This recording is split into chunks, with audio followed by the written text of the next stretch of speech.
Hello,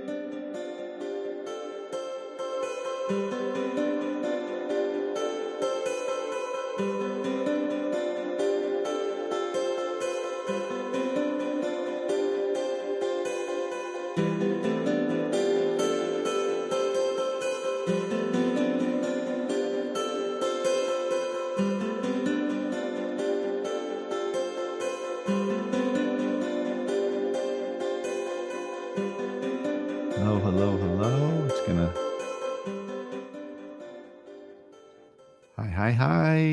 Hi. Another great week. Thank you very much for being here. Excited to see everybody.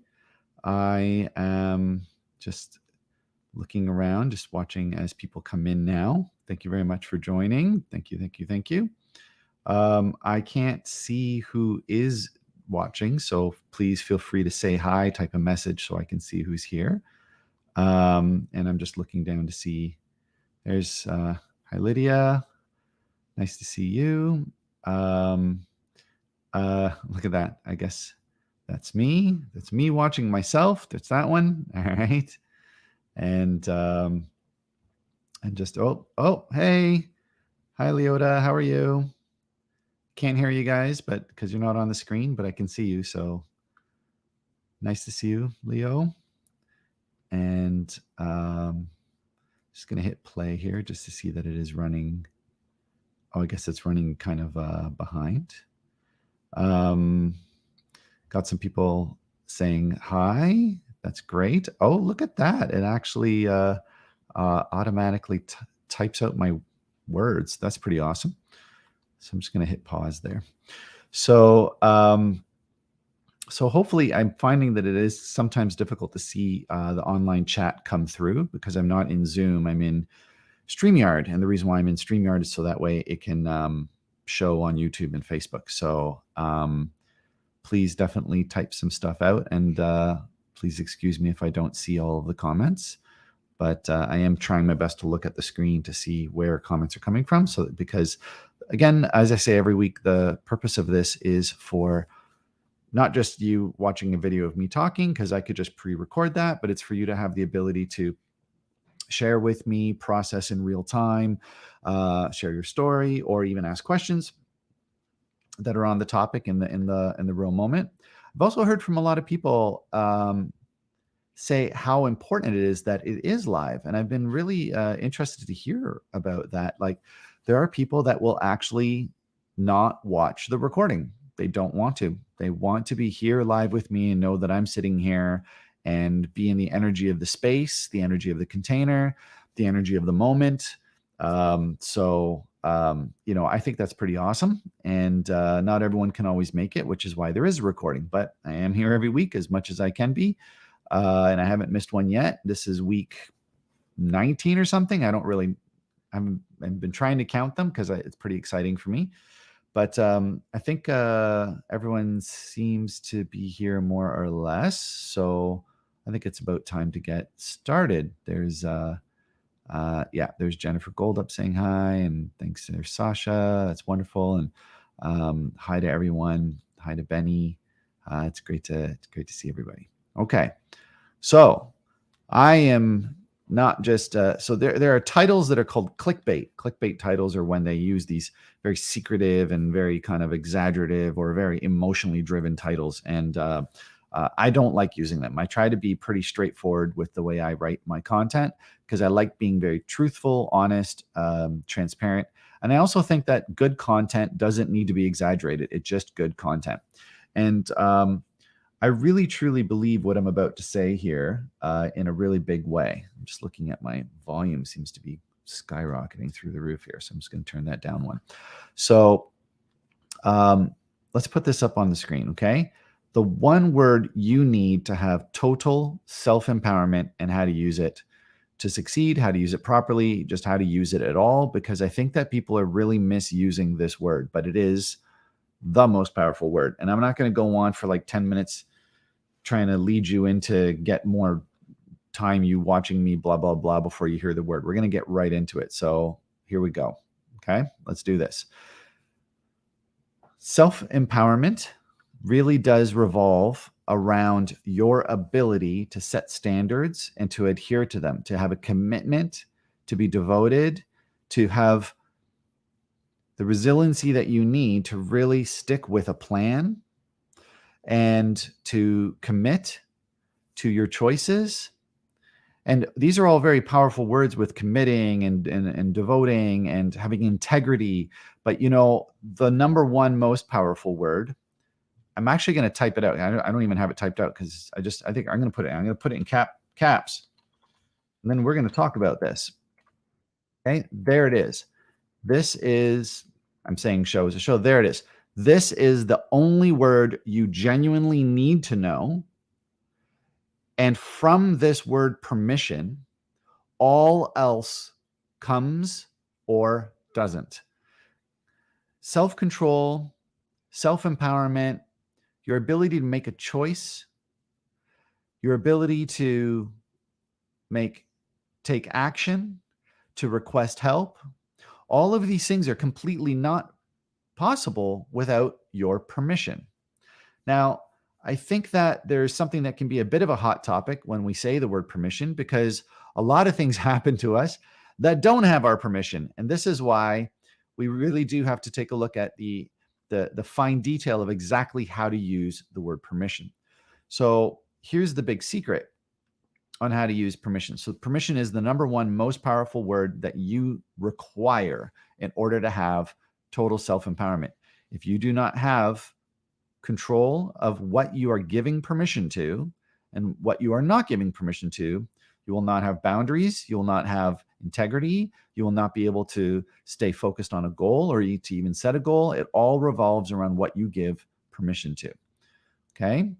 So the next point that is the secret to this is where people tend to get it wrong is they externalize the permission versus internalize where they're giving that permission.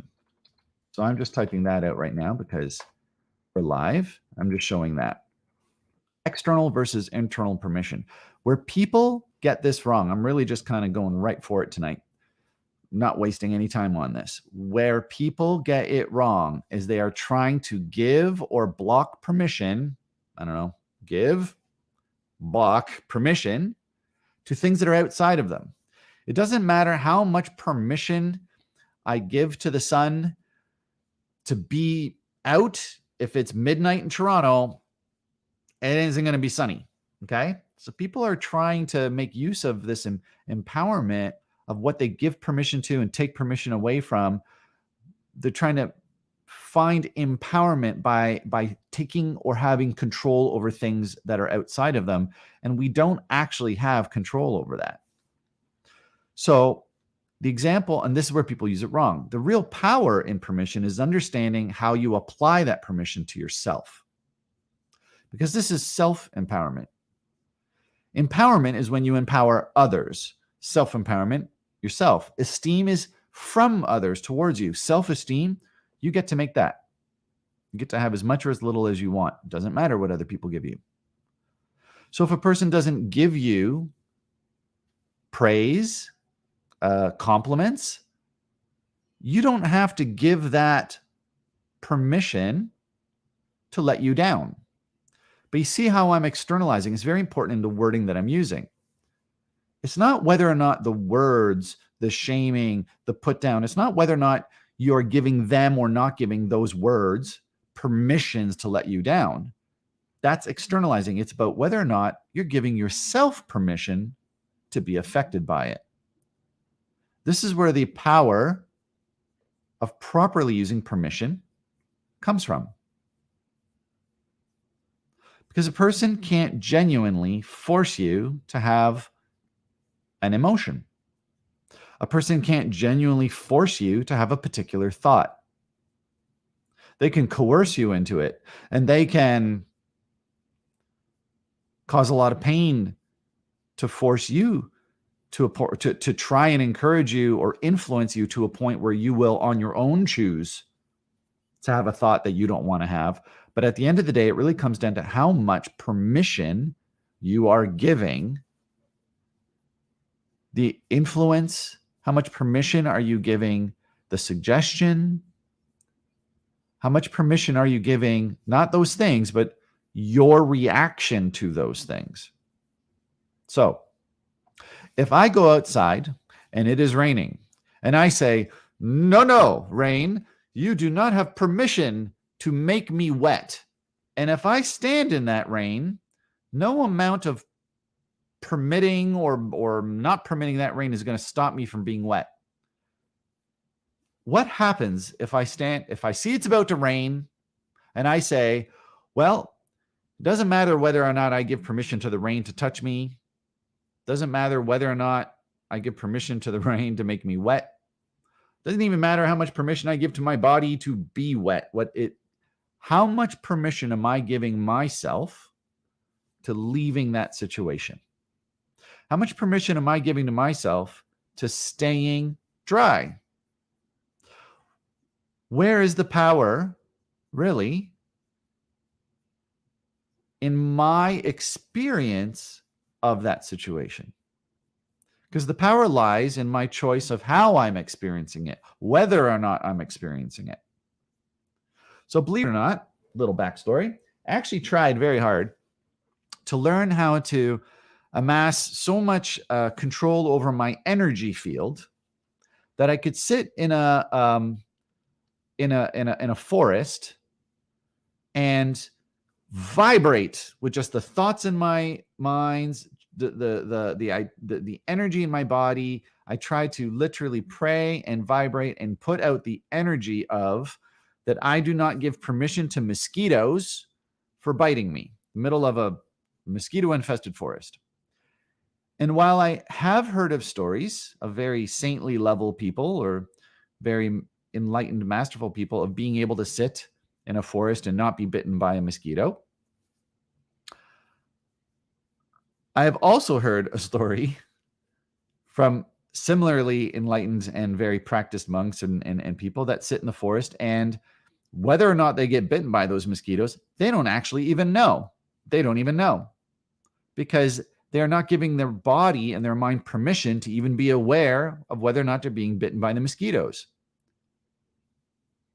So if I go into the forest, and I've tried this, I tried to sit in the forest and I tried everything I could to stay peaceful, loving, non-judgmental, but in all moments and times saying, you do not have permission to enter my field. Your little zzz does not have permission to ring in my ear. Bouncing off of my skin, calling your friends, landing on me, the stinging. No, you don't have permission to cause any of that to me. And for whatever lack of education or training or ability I may have, I was completely incapable of stopping them. But when I decided that I did not give myself permission to be bitten by the mosquitoes, how quickly did I put on a bug jacket? If I did not give myself permission to be bitten by those mosquitoes, and I did not have a bug jacket, I suddenly got, this is a real story, I suddenly got very inspired to light a fire that had a lot of smoke in it. And I sat by the smoky fire and there wasn't a single bug anywhere near me. Actually, no mosquitoes, no ants, no nothing, no animals, nothing. Nothing came in my way because I was sitting near the smoky fire. I didn't give myself permission to experience these bugs. And my own idea of what my own inspiration or my own just, I don't want to say it, just like the inspired movement that I took, the inspired thought that I had was to just suddenly go light a fire and sit near smoke. Thereby, I experienced no mosquitoes. So how does this apply to, okay, so now let's break this down to mental, physical, energetic. Okay, I'm not going to say spiritual. Mind, body, spirit. I'm going to say mind as in mental process, thoughts, physical, and energy rather than spiritual. Because once we get into spiritual, we're now talking about something a bit more philosophical, a little bit more subjective. There could be some debate around that, and multiple people could be right. But let's talk about the energetics of it. So first and foremost, I was giving examples of the physical. If I don't give somebody permission to push up against me in a packed subway, and the subway is rocking everybody back and forth, it doesn't matter how much permission or lack of permission I give them. Why am I on the subway? So a big thing that people have difficulty with is when they're in the situation where they can't physically really control. No amount of sunblock is actually going to stop the sun from burning me. Even clothing does allow for some amount of sun to go through. If I don't want to be burned to a crisp, I must find ways to protect myself from the sun. Okay. I'm just giving a million examples of the same thing, but I have to ask myself, why am I on the packed subway if I don't want to experience that? Why did I give myself permission to go into the sun if I was worried about something going out of my control? So let's take a situation and go back a bit further and further on something more physical. I'm at school. I don't give permission to the bullies to punch me, to kick me. I do everything within my power to notify the teachers, to notify the friends. There's literally no permission by law or by the school rules by any means to have somebody touch me non-consensually, as in the way of being bullied. And yet, no amount of blocking permission stops it from happening. Kids still get pulled around a corner and bullied.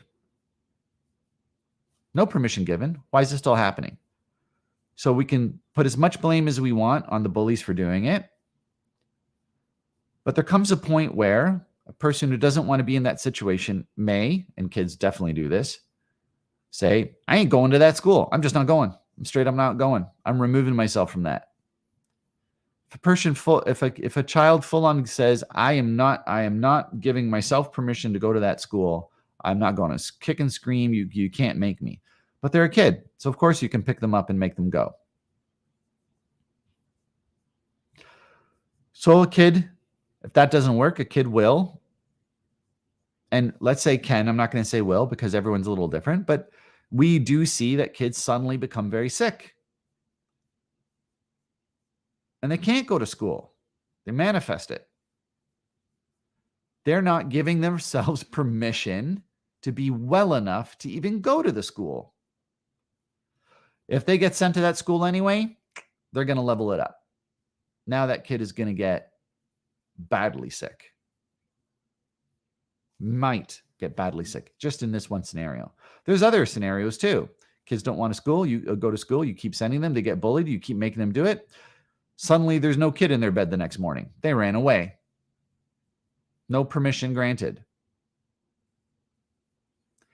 People will always find a way to remove themselves from a situation.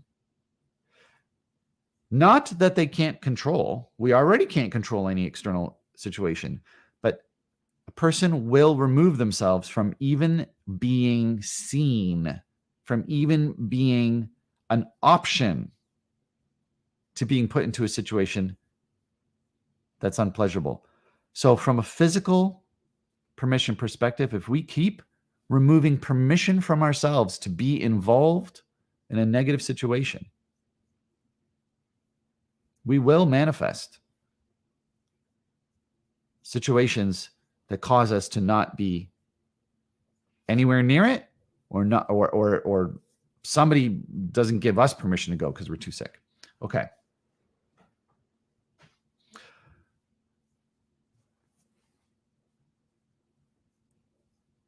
We'll leave to the end we're going to go through these three, and then we're going to talk about what we're not giving. What's the difference between not giving permission or giving permission? Okay. So number 2, mind.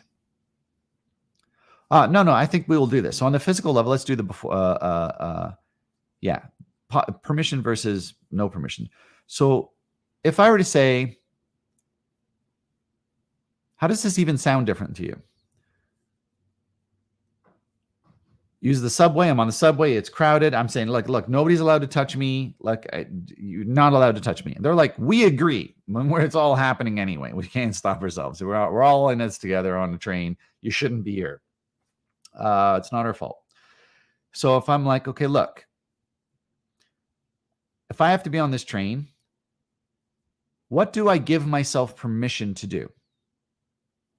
If it doesn't work in a way that I'm trying to remove permission, if you are trying to remove permission and it's not working, would it work differently if you simply say, I only have permission to be interacted with a certain amount, otherwise I can't be there, or otherwise I have to come up with something better. When we restrict permission, restriction could actually create more and more restriction within our bodies. And that's where the example of the child getting sick and not going to school, no permission might mean no permission to be healthy. Now suddenly no permission to be capable. So we have to be careful with how we use the word permission. It's part of the secret. Internalizing where the permission is granted is part of the secret, and what we give permission to, not trying to restrict permission. So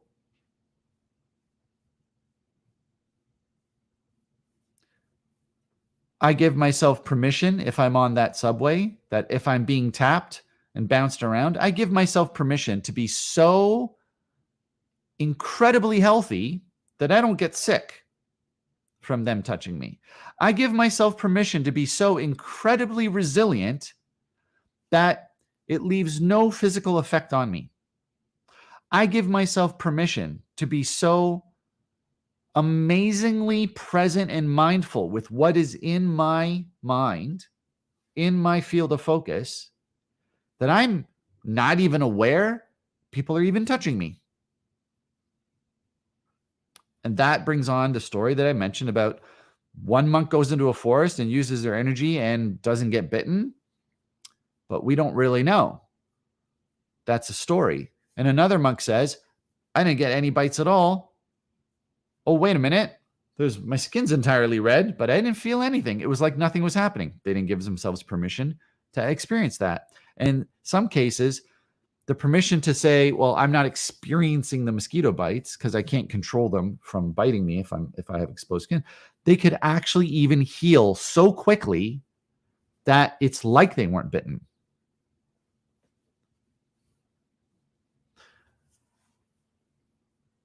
So what if you give yourself total permission to be impervious to it? I actually lived across the street from, I wouldn't say a lumberjack, but it was a logger, okay? Because he was technically the truck driver for the logs.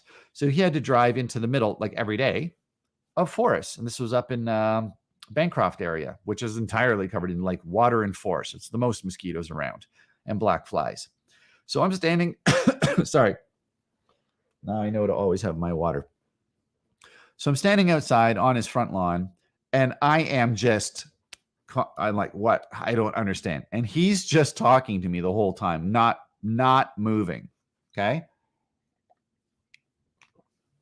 And I said, how is it that these mosquitoes are not bothering you, like literally not bothering with you? Like they don't even care that you're standing right in front of me. How do they only see me and not you? Is it blood type? Is it your vibrational field? Is it your thought pattern? He goes, oh, actually, real answer from a professional. I stopped caring. I literally stopped caring that they were biting me at all. And I've been doing this many years. I can't remember how many years it was. Let's say 18 years. I could be wrong, but it was many years. And he says, when I stopped caring that the mosquitoes were biting me, I actually stopped noticing that I was being bitten. I didn't have the itchiness. It wasn't really bothering me. And then over time, I noticed I wasn't even being bitten at all. There were no mosquito bites. I just stopped caring. I just stopped dealing with the mosquitoes entirely. And at some point, for whatever reason, possibly blood content, the pH level changed after being bitten so much. There's now so much mosquito whatever you want to call it, DNA, energy, whatever in him, that they are just not attracted to him anymore. And that's his story. And there he is standing in front of me, not even flinching, doesn't even notice there are mosquitoes until I mentioned that there's no exaggeration, 12 on me at that moment. So can this, and how does this apply to situations like being on a subway or getting too much attention that you don't want? What happens if you don't react to it? So now that leads us to mind. Okay. I want to be very clear here that when we're talking about physical and permission, I'm fully aware that we're dealing in a world, in a situation where people are negotiating on what the permission meant and what was yes and what was no and what was crossing the line. And I don't in any way mean to diminish or make small anyone's situation where they tried everything to avoid a situation where they did not give permission and it happened. I'm not diminishing in any way, but I'm also not wrong when I say, if you keep going back to where the choice point was, to whether or not you were even involved, if you did not have permission to ever have an experience like that, is it possible? If you gave only permission to only good things happening in your life, would it have happened? And this is from a place of total self-empowerment, which we don't all have full access to. And I deeply honor that there are people that are very much overpowered, disempowered. And I want and hope very much that this is something that can be used to diminish as much as possible any harm that's done in the world. But I am in no way dishonoring or disrespecting or wishing to diminish that bad things have happened to people that have against their will. And I hope very much that something in what I say to you today does spark a sense of empowerment in you, that you can overcome the harm from it. Because now we're going on to thoughts. Empowerment of the mind through permission to have a judgment. Just noticing some, just want to make sure that any comments that are coming in, I'm not missing them. Okay. So I can't genuinely tell with this whole Facebook thing. They don't all come through into StreamYard here. So in the case that some amount of physical contact has happened to me that I did not give permission to, but still in some way was incapable of controlling the situation. Now we move to the thoughts. What permission am I giving myself for having negative thoughts about it? What permission am I giving myself to judge it as bad, harmful, terrible? What would happen if you said,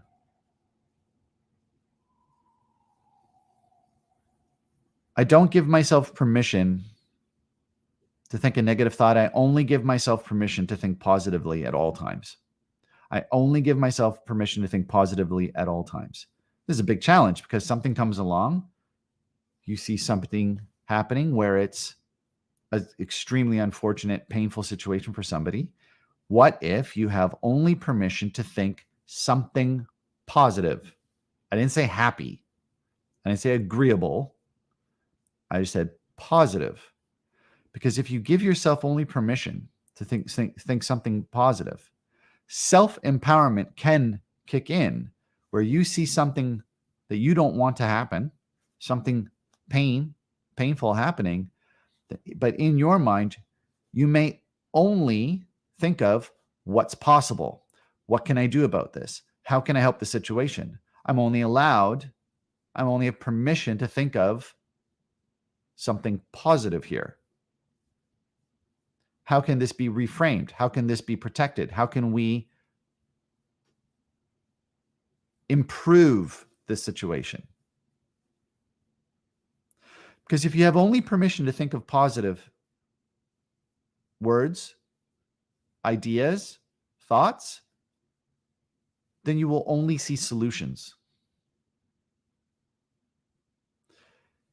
It's not bypassing, because again, we don't want to give permission to things that are destructive.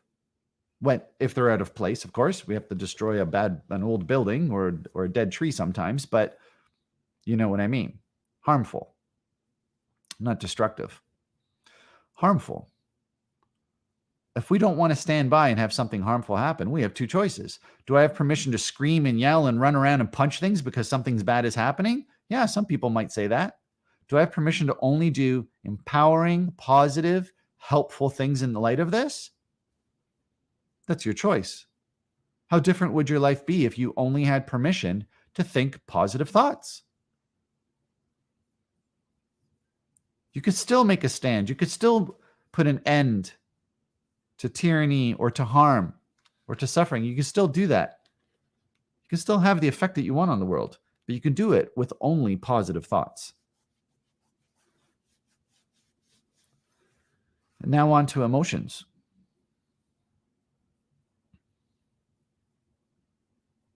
Any questions? Just anyone want to say anything? Chime in. There's a private chat as well that I don't read out the names. If anybody wants to say something privately, I just read it and share it. So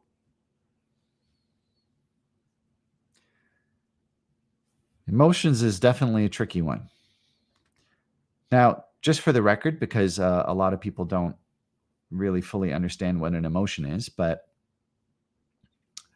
an emotion is formed when there is something that is stimulating or activating your sympathetic nervous system, parasympathetic nervous system, your central nervous system, just any form of nervous system in your body, okay? That if your nerves are activated, stimulated, there is a notification bell that goes off in your brain, different parts of your brain, amygdala, neocortex, these different parts. And they have to make a choice on whether or not that is a good or a bad thing, wanted or unwanted. I'm saying good or bad because that's the words that you might be using, but I don't agree with good or bad. Let's just say wanted or unwanted, painful or unpainful, because we don't want to work in a world of this duality of good and bad. It's just, would I like it or would I not like it? Let's not judge it. Okay? So saw a photo of a clinical psychologist, okay? He has a photo of himself and his friend, and they're standing in front of a roller coaster. He's like, yeah, and his friend's like about to puke, okay? Same roller coaster. They're standing beside each other, same day. So what's the difference? Same nervous system response, different association. So once the nervous system is triggered by a mosquito bite, something bumping into it, a loud sound, whatever sense of your 5 or 6 senses are triggered, goes into your nervous system, triggers a response that you're aware that it's even happening at all, and then it then has to go to your mind so that it can make a decision on what to think about it. So an emotion is actually a combination of a sense, a sensory reaction. Let's be accurate. I'm trying to be very accurate. A sensory reaction with a thought or judgment attached to it, an association. Let's be most accurate. There's a sense in your body that you're aware of, and then you have an association. I like it. I don't like it. It's really cold out. I don't like it. It's really cold out. Oh my God. Finally, it's been so hot. It's really cold out. This is insane. It's the middle of July. Why is it so cold out? It's so cold out. Oh, wow. I just came out of the sauna. I want to go diving into that ice. I'm just so happy it's cold out. It's just cold. Okay? So the thing about the sensory thing is it's technically not possible, which is why I left it to last. Is it even possible to give your body permission to not be aware of the senses around you?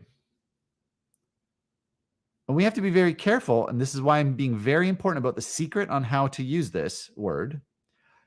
What if I say I do not give my body permission to even be capable of sensing what's around me? It's like a very wicked genie. Rub a bottle, and I say, this is actually from X-Files TV show, rub a bottle, and I say, I want world peace. And then instantly there's no one left on earth but me.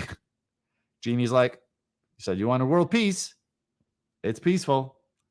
So it's like, careful what you wish for. So if you say to your body, okay, and I'm delving into my hypnotherapy training here.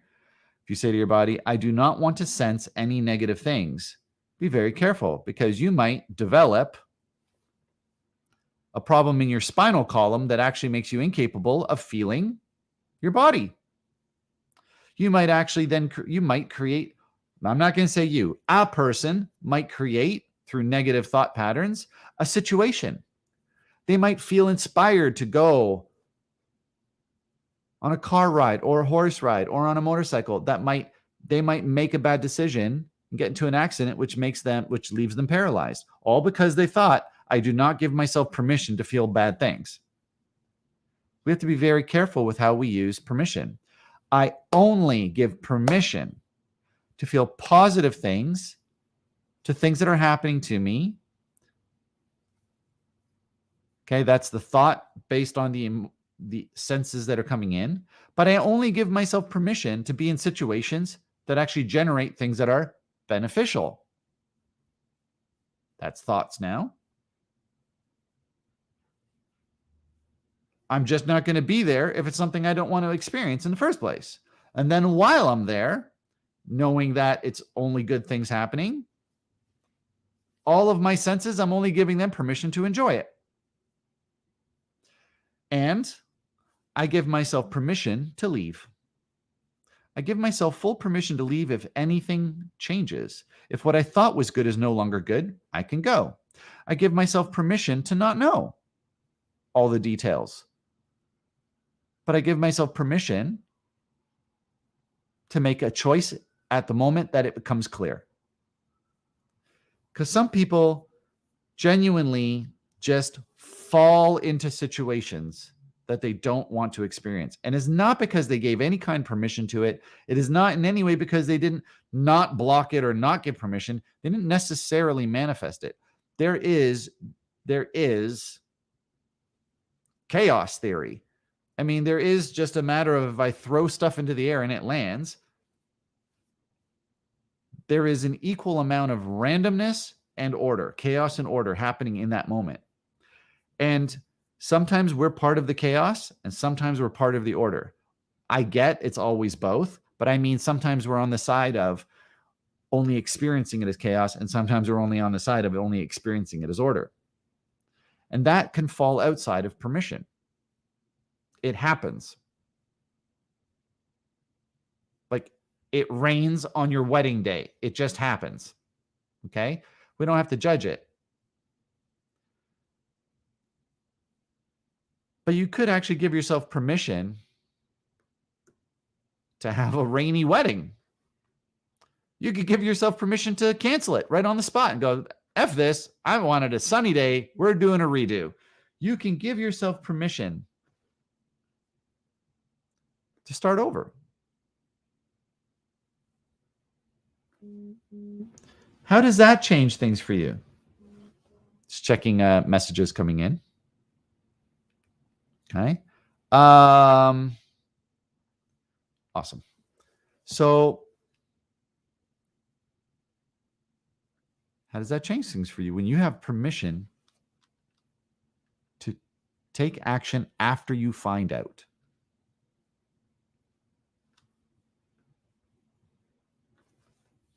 I'm going to read this comment out loud, but I'm not going to say who's typing it unless you put up your hand and then you can come on screen and we can have a conversation. Do you want to come on screen and have a conversation? No? Yes? You can hear me, right? No. Okay. So somebody said, somebody in the crowd here said, when we keep, because the reason why I'm asking is because I'd like some clarity. I'm not sure that I'm totally understanding this. So one comment to share here is, when we keep forcing ourselves to ignore our nervous response, it can be a bad thing. Sometimes it's our intuition rather than negative conditioning. Right. Okay. So let's switch this over to the positive. Sometimes when we force ourselves to pay attention to our nervous response, our nervous system, it can lead to a good thing. It could lead to us understanding that there's information there that is actually new. There's information that's coming in that maybe we can see it differently that day. Because yes, conditioning happens when we repeatedly choose the same thought about the senses. It's cold, I don't like it. It's cold, I don't like it. It's cold, I don't like it. Repeat, repeat, repeat. Then one day you're wishing it's cold, and you're like, thank you, Lord, it's finally cold, but your body's like, I don't like it, I don't like it, I don't like it. That's a conditioned response, okay? So the thing is, the nervous system will still, to some degree, experience the sense of temperature cold, but yes, there might be some additional information there that if we keep denying, if we keep calling it bad, it's cold is bad, cold is bad, at some point there might be like, it's kind of chilly in here. I want to be aware of that. I want to something, my spidey senses are tingling and I want to know that something's going on. I definitely don't want to turn that off. I only give myself permission to feel positive or experience positive things. So I want for that sense to notify me, to inform me through this permission to be aware. I think, okay, so this is a great point because it's like, I don't think I can't physically share it because it's private. So,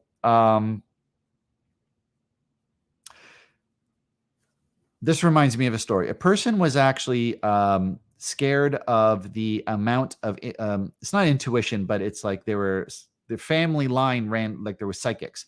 There are people that could quite genuinely talk to ancestors, spirits, and see energies. And so down the family line, this person was saying to me, he's just straight up like, I don't want any part of it. I'm way too scared of it. I don't like it. And he turns off the senses. I go, that's fine. I mean, you don't have to give you have permission to turn that off. That's your self-empowerment. I like that. I said, I'm curious about how do you know when you're in a place, like clearly, if you don't want to feel spirits, it sounds like you believe there are negative spirits or troublesome or whatever, dangerous. Let's go with dangerous because it means fear, right? It's got to be danger. So I said to him, if you're really scared that there are dangerous spirits out there, so you don't want to know, where's your security system? Like, don't you actually want to know when somebody's walking up behind you? Like, you kind of need a nervous system. You kind of need some intuition to know, you know what? I don't want anything to do with this. And I think that comes from the perspective or the wording.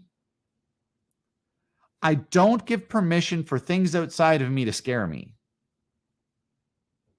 So turns off senses. What if it's, I am aware that I have the ability through my nervous system to get a bad feeling about somebody, to get a bad feeling about a situation, to get a bad feeling or to get a bad sense of a space that might be, in some people's words, haunted. I give myself permission to be aware of that, but I only give myself permission for safety, positivity, good things. I give myself only permission to have awareness, to take action, to get support, so I don't have to be scared. Does that, you can kind of like apply to you? Does that, you want to share anything, anybody, about what I just said? Does that give clarity in that what I'm saying is I'm changing where the permission is granted, in that, in this particular case where ignoring our nervous system could be a bad thing, giving permission to be aware of your nervous system for the purpose of good, for the purpose of staying protected, for the purpose of staying happy, for the purpose of only being in situations that lead to good things. Now we turn on the nervous system. And it's permission that creates that empowerment. That's kind of the whole point of today. So I hope that that actually applies and fits for you.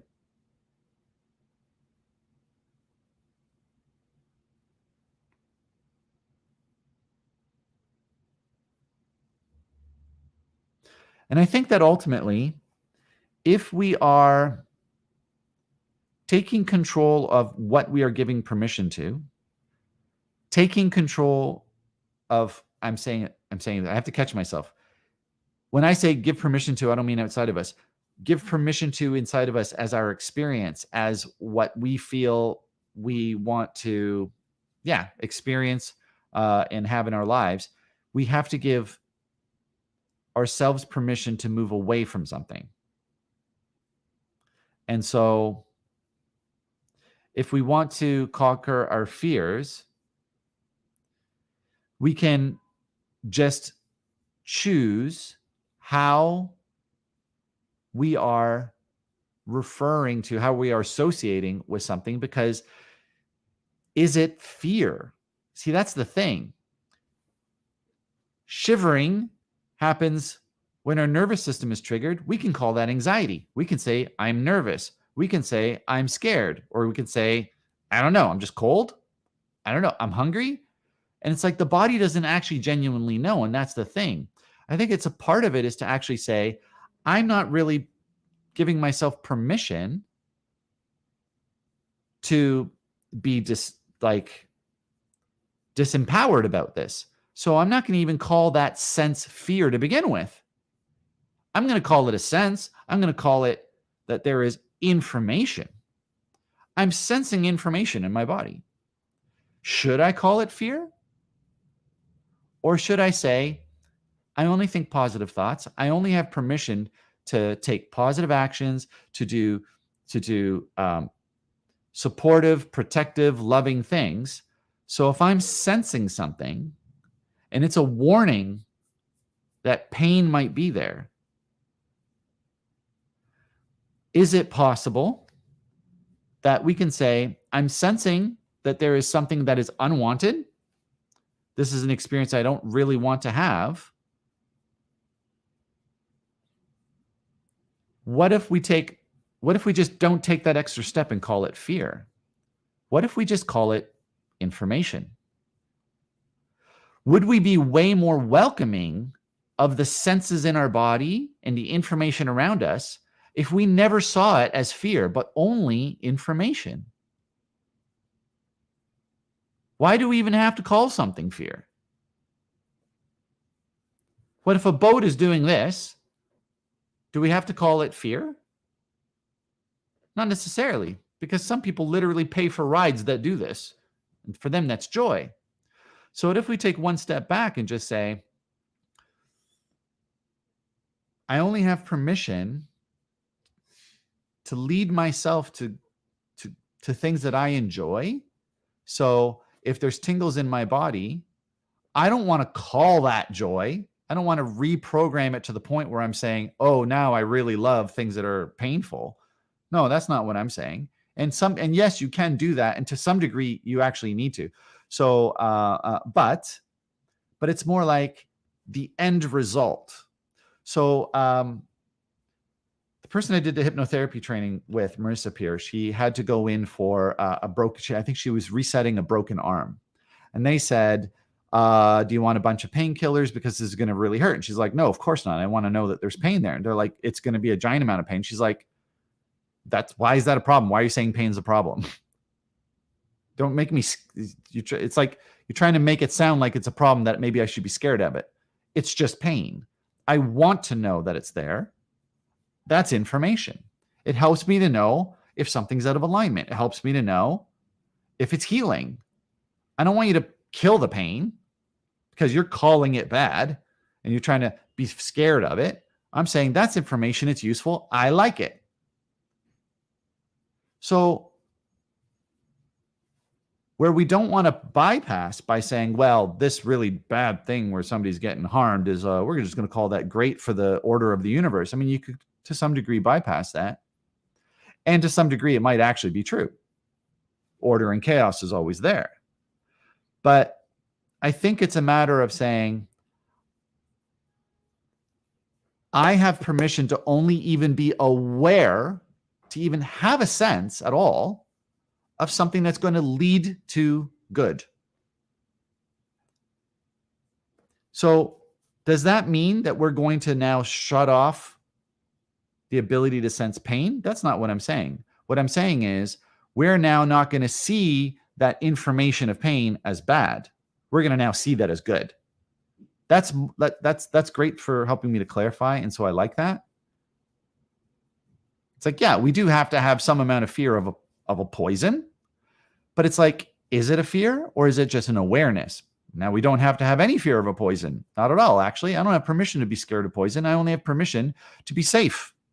I have permission to be aware of it. I have permission to be able to sense it.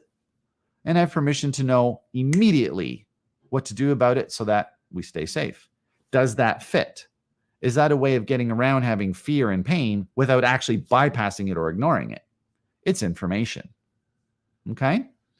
And that I did actually work on this, and I was able to get myself to a point where I went to a dentist, and I have a client that's on record as saying, literally on record, because she went to a hospital, and both of us, different times in our lives, of course, went to get tooth work done, and we were warned by the dentist. So I'm going to speak for myself. I was warned by the dentist that he's going to drill into my tooth. He's working on a cavity, and I'm like, yeah, no, I don't want any painkiller. I don't want to be. I don't like the what do you call it? I very much dislike the sense of the freezing and the numbing, blah, blah, blah. I'm more than happy to just feel the pain sensation. Let's take away pain. I mean, it is pain, but like even that's really not accurate. It's a sensation. It's information. Oh, look at that. There's this like, and this like zinging in my brain and my eyes are kind of going. And I'm like, wow, I'm really aware of this. Like, wow, this drilling in my tooth. I don't even have to call it pain. I don't have to call it bad or fearful and I actually, because it's a long process, or it was this story. It was a long process. So I literally just said to myself, what else am I aware of? This is a mindfulness practice, by the way. What else am I aware of? My body's fully aware that there's this thing drilling in the sound and this like ringing in my eyes and my brain, but I'm also very aware of my fingertips. And I put my focus onto my fingers. And I gave myself permission to only feel my toes and my fingers. So they saw me doing this and they're like, what are you doing? And I'm like, oh, I'm just playing with my fingers and my toes. And for the moments that I was very much present with that, there was no pain. Was there a sensation? Yes, that was always there. Did my brain suddenly become incapable of knowing that somebody was drilling in my tooth? No, of course not. But I don't have a memory of that for those moments where I was working on that. So I hope this helps. All right. Well, that brings us to the end of this content and the end of today. So any questions? I hope this helps you.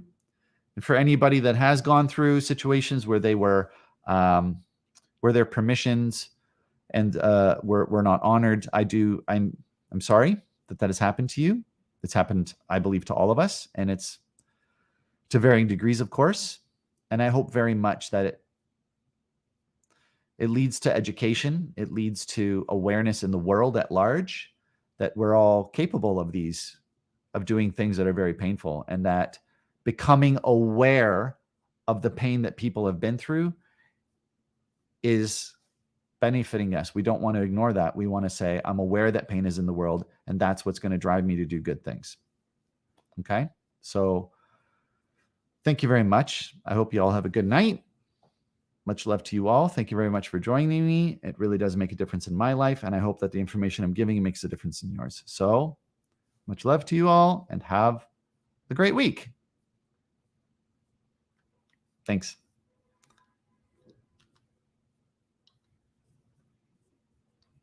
Whoop.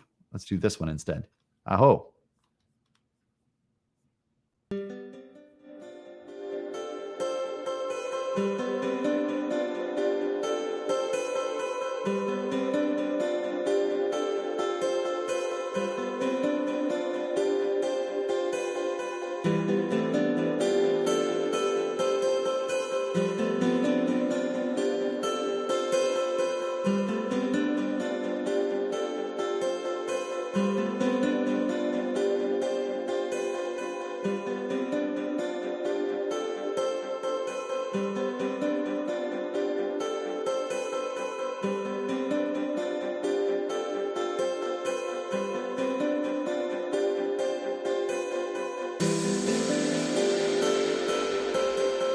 Thank you.